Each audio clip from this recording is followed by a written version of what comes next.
กับสายยามเจ้าผิดหวังก็มานั่งให้ข้าปลอบใจพบชายคนใหม่ก็ไปให้ความเมตตานอบสู้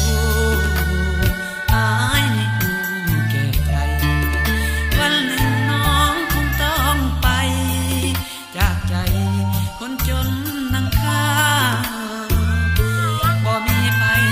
ดอกจากคนอนาถาเขายานบ่มีปัญญานำพาให้เขารวยได้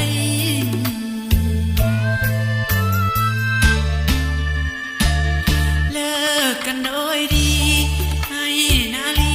สุขีดูดดื่มหากวันใดเขาลืมน้ำตาซึมให้นึกถึงสายพร้อมใจน้องนั้นหลอกลวงต่อไปหากน้องต้มหอมไม่มาพักใจที่สาย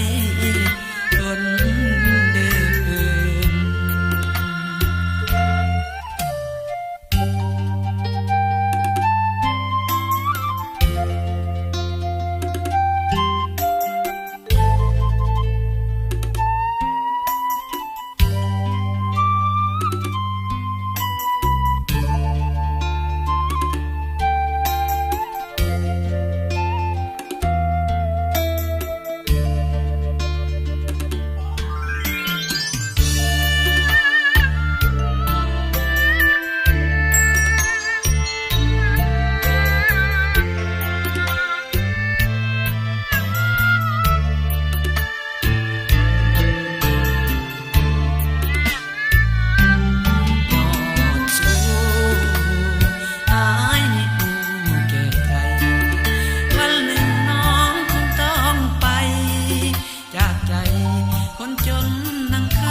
กันโดยดี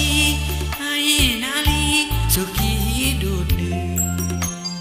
หากวันใดเขาลืมน้ำตาซึมให้นึกถึงสาย